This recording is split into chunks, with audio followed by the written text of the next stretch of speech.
Мелис Беке, siz менин сөзүмө кечип коңуз. Siz менин сөзүмө шек келтирип кеттиңиз да, мага андай жакпайт. Мен жумушум менен таанылган адаммын элдергечи.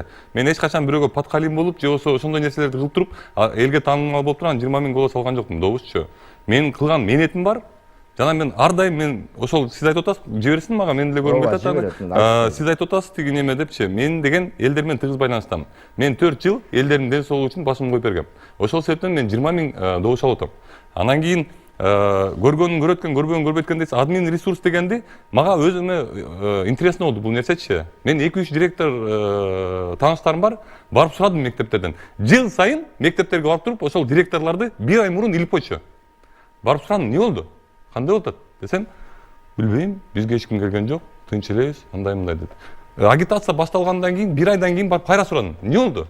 Билбейм, отурабыз, килгизбегиле деди, андай. Ушундай нерсени көрүп атканда мен эмне дейин андан кийин? Же болсо атайын ошол директорлор, мектептин директорлору атайын мага жасалган директорлор, 3-4 директор. Эрлан мырза, сиздердин партия көбүрөөк добуш алып парламентке алдын ала маалыматтар боюнча, болжолдуу жыйынтыктар боюнча өттү дегендердин катарында, анын ичинде эң көп добуш алгандардын катарында жүрөсүз. Сиз бул шайлоо мен билген тарыхта эң таза өттү деп билдирүү кылдыңыз.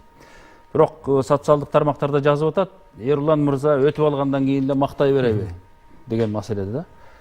Биз өттүк болду деген гана маанайда айтып атасыңарбы, же кандай кабыл алдыңар? Шайлоонун жүрүшү жана жыйынтыкка байланыштуу жагдайды.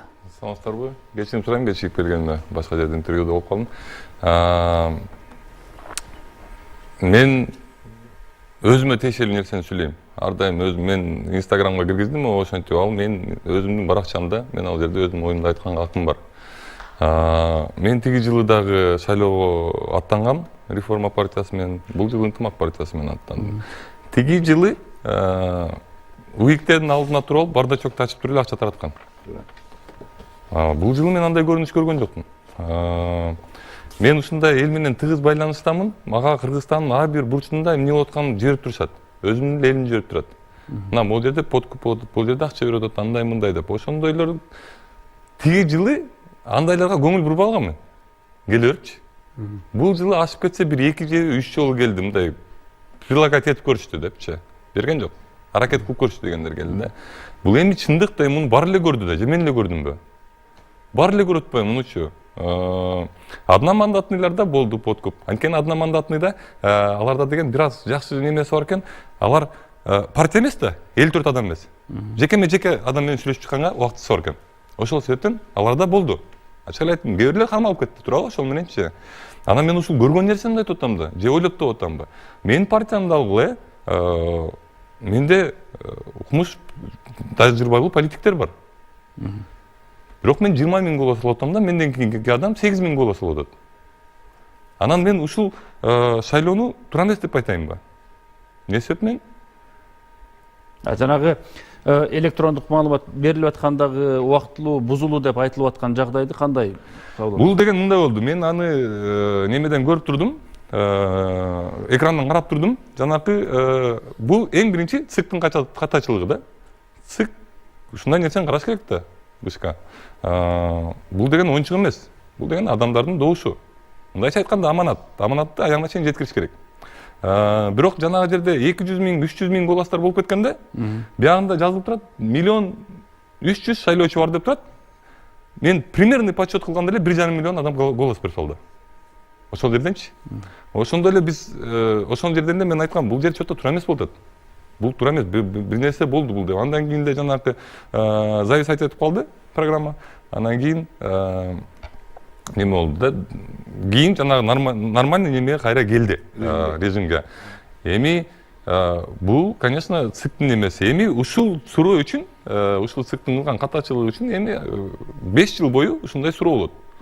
Кандай шайлоо болду бул депчи. Бир эле ката кетти да. Бирок ушул ката абдан чоң ката болду. Ошол менин оюм боюнча. Анан эми мен айтып атам, вот мен 100% деген жокмун, бир 90-80% таза өттү деп ойлойм шайлоончу. Мен 20 000 добуш алган адам эми ошентип айтат экен, кантип кылайын аны? Өзүңүздүн добушка өзүңүз ишенип турасыз. Мен кошумча добуштарга өзүңүз ишенип турасыз. Албетте, мен Кыргызстан боюнча болду. Уруксат этсеңиздер. Эч ким жок да, могу жигит эле 20 жыл Катарда иштептир. Могу өмүрүн Марат Муканович ушул коопсуздук кызматына арнаган адам. Могу Узарбек инибиз дагы. Анын эмне кереги бар ал? Биз дагы элге кызмат кылган. Канча добуш алдыңыз? Түшүнбөдүм. Канча добуш алдыңыз? Добуш. Биздикин 41 40 Жок, сиз канча добуш алдыңыз? 39 миң добуш кыркып таштады. Мен 39 миң иним. Сиз 39 миң добуш алдыңыз. эме Кыркып таштады. сабырдуулук. Эрлан мырзадан бир дагы суроо айтып атам да. Иним. Сиздер жанагы электрондук көрсөткүчтөр менен кол санактын көрсөткүчтөрүн салыштырып көрдүңөрбү, анализ кылып, өзүңөргө тиешелүү? Сиз шашпай турсаңыз, мен андай нерсеге көңүл бурбай элем. Анткени адам өзүнө өзү ишенгенде, өзүнүн элине кылып койгон жумушуна ишенгенде андай нерсени адам карабайт. Мен перевыборы дегенде перевыбордан коркпойм. Мен кайра барып туруп, кайра ошол эле добушту алып келем менчи. Анткени бул деген бул мен үчүн аманат. Мен мактана турган нерсе эмес. Мага айтып атат, 20 миң адам айтып атат, мен сага ишенип туруп, мен сага добуш берип атам деп атат.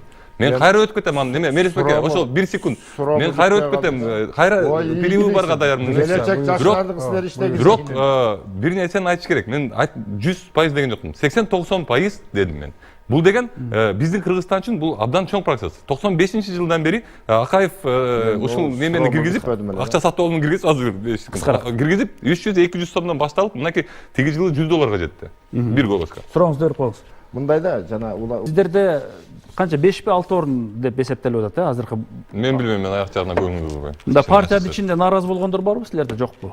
Кандай Анысын да билбейт экенмин. Сүйлөшкөн жоксуз? Жок, сүйлөшкөн жокмун. Негизи эле мындай суроо, талап, сунуш иретинде кандай кадамдарга барышыңар мүмкүн? Партиябы же? Партиянын атынан, жеке өзүңөрдүн атынан? Жок, азыр преференцияльный система болгондуктан ар бирөөбүз өзүбүз үчүн күрөштүк. Ошол себептен мен өзүм эле жооп бере алам да, чынын айтканда. Мемори системанын бир жакшы жагын айтып өтчү. Эрлан, сен списокто канчанчы элең? 15. 15 элең, Бул бореки система киришкенде партийный коррупцияны жок кылдык да. Азыр 54-нчү болуп туруп, добушту көрүп алсаң, сен өтөсүң. Биринчи списокто турган ал өтпөй калышы мүмкүн. Туура ошондой болду. Жок, ошондой болду. Биринчи, экинчи отурган мурда биринчи, экинчи онго чейин эмне болчу эле? $1 миллионга чейин, $500 миң чейин. Бул коррупцияга айналып кеткен да. Партийный коррупция болуп кеткен да. Партийный лидерлер только акчаны гана эзептеп калган. Азыр койгондо силерди көрдүңөр деп атканда, ал не обязательно лидер, сен лидер деп эле сени шайлабайт. Шайлоочу конкретно шайлаган киши, добушту алган киши ошол списоктун ичинен ошол биринчи кетет. Лидер да калып калышы мүмкүн эгерде добуш бул албай. жерде схема, бул жерде схема ушундай да. Любой эле айтышник сиздин добушуңузду, 10 миң добушуңузду алып туруп, эшматка же ташматка жазып коюш мүмкүнчүлүгү бар да. Мен сурап атам да, сервердин ичиндеги маалыматты ары бери жылдырып каалаганда ойноо мүмкүнчүлүгү жок экендигин далилдей аласыздарбы? Мына ошол жанагы комиссия ошол эркин айтып атат. Ошондой фальсификация кылып, бурмалаганга жол ачылдыбы, ачылган жокпу, жанагындай сбой болгондо деген вопростун бирөөнү койду. Мына эртең ошол комиссиядагы, комитеттагы жана улуттук коопсуздук комитети. Маселе биз комиссияга ишенбейбиз да, могу компоненттер толук болгондо гана ишенсе болот. Кол менен санак мыйзамдуу, кол менен санакка эч кандай компьютердин тиешеси да жок, хакердин да тиешеси жок. Кол санакка ишениш. Кол санак мыйзамдуу. То есть 3 күндөн кийин кол санакка эчким ишенбейт. Биз бүгүн шайлоонун жыйынтыгын, болжолдуу жыйынтыгын дейли талкууладык. Негизинен электрондук эсеп боюнча чыккан маалыматтардын тегерегинде азыр талаш жүрүп атат. Бирок эң негизгиси биз